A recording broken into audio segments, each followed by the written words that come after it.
Syiah bukanlah ajaran Ahlul Bait. Dalam mengenal tentang yaitu yang namanya agama Rafidhah, sehingga agama tersebut berdiri sendiri. Agama tersebut berdiri sendiri. Sudah bukan sekedar pemahaman, pemikiran, apalagi sampai dengan penamaannya yang namanya madhab. Tidak benar, tidak tepat. Karena itu termasuk salah satu bentuk strategi mereka, salah satu bentuk yang namanya tipu daya mereka untuk bisa mudah diterima di kalangan masyarakat, di kalangan umat, yang lebih spesifik di komunitas khusus yang mereka punya emosionalnya mudah untuk bisa ditarik, sehingga mereka mengatasnamakan yaitu madhab, mengatasnamakan madhab, bahkan dengan madhab bukan madhab biasa. Mereka menamakan kelompoknya, agamanya, yaitu dengan madhab yang kembali kepada madhab Ahlul Bait. Kalla, sama sekali tidak ada dan tidak benar. Itu pembohongan. Sekarang mari kita lihat, apakah benar bahwa Syiah itu tidak mengikuti Ahlul Bait? Dalam kitab Al-Milal wa An-Nihal, karya Asy-Syahrastani, salah satu ulama Ahlus Sunnah, jilid 1 yang diterbitkan oleh Dar Al-Kutub Al-Ilmiyah, cetakan tahun 1992, halaman 166. Asy-Syahrastani berkata, di dalam menilai kepribadian Imam Ja'far As-Shadiq alaihi salam, beliau memiliki ilmu yang banyak dalam agama, adab yang sempurna dalam hikmah, zuhud yang tinggi terhadap dunia, warok yang sempurna dari hawa nafsu. Beliau bertempat di Madinah beberapa tahun. Beliau alaihi salam memberikan manfaat pada Syiah. Kami tegaskan, memberikan manfaat kepada Syiah yang dinisbatkan kepadanya dan menuangkan kepada para pecintanya rahasia-rahasia ilmu. Di dalam kitab At-Tafsirah fi Usuli Al-Fiqih, karya Fairuz Abadi Asy-Syirazi, salah satu ulama Ahlus Sunnah yang bermadzhab Syafi'i, yang diterbitkan oleh Dar Al-Fikr, cetakan tahun 1983, halaman 368.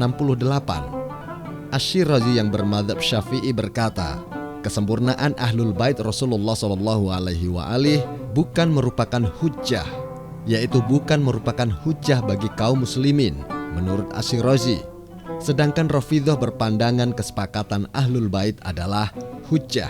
Kami akan berikan hadiah kepada bapak ini, merupakan pernyataan dari imam yang diikutinya. Di dalam kitab An-Minhajus Sunnah oleh Ibnu Taimiyah, salah satu ulama rujukan kelompok Wahabi, cetakan pertama tahun 1986, halaman 162. Ibnu Taimiyah berkata, adapun syariat-syariat mereka atau Syiah berpegang kepada apa yang dinukil dari sebagian Ahlul Bait seperti Abu Ja'far Al-Baqir, Ja'far bin Muhammad As-Shadiq, dan selain keduanya. Hadiah berikutnya juga dari imam yang diikuti bapak ini. Dalam kitab As-Sawa'iq Al-Mursalah, karya Ibn Qayyim Al-Jauziyah, salah satu ulama rujukan kelompok Wahabi, jilid 1 terbitan Dar Al-Aswimah, halaman 616 hingga 621. Ibn Qayyim berkata, sesungguhnya para ulama Imamiyah atau generasi awal sampai yang akhir atau generasi pada masa Ibn Qayyim Al-Jauziyah, mereka menukil riwayat dari Ahlul Bait. Kami tegaskan, mereka menukil ayat dari Ahlul Bait bahwasanya tolak atau cerai makhluf itu tidak sah. Hal ini mutawatir dalam pandangan Syiah dari Ja'far bin Muhammad. Pada catatan kaki disebutkan, dia adalah Ja'far bin Muhammad Al-Baqir yang memiliki gelar As-Shadiq, dan dia adalah imam ke-6 dari 12 imam pada mazhab Imamiyah. Banyak orang telah mengambil atau belajar darinya. Di antara mereka yang belajar dari Imam Ja'far As-Shadiq adalah 2 orang imam, yaitu Imam Malik dan Abu Hanifah. Ibn Qayyim berkata bahwasanya para penentang telah mendustakan mereka semua atau mendustakan kelompok Imamiyah. Dan orang yang menentang ini berkata bahwasanya mereka telah bersepakat berdusta mengatasnamakan Ahlul Bait. Padahal di kelompok mereka terdapat ulama-ulama dan orang-orang berilmu yang memiliki pandangan dan ijtihad. Walaupun mereka bersalah dan melakukan bid'ah dalam persoalan sahabat, tapi tidak pantas menghukumi mereka seluruhnya sebagai pendusta. Dan orang-orang bodoh, termasuk bapak ini, menghukumi seluruh Syiah adalah pendusta.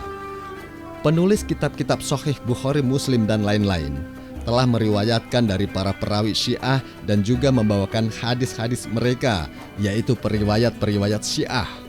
Hadis-hadis tersebut dijadikan hujah oleh kaum muslimin dan para fuqaha atau ulama-ulama selalu menukil pendapat yang berbeda dengan Syiah dan membahasnya bersama mereka, bersama Syiah.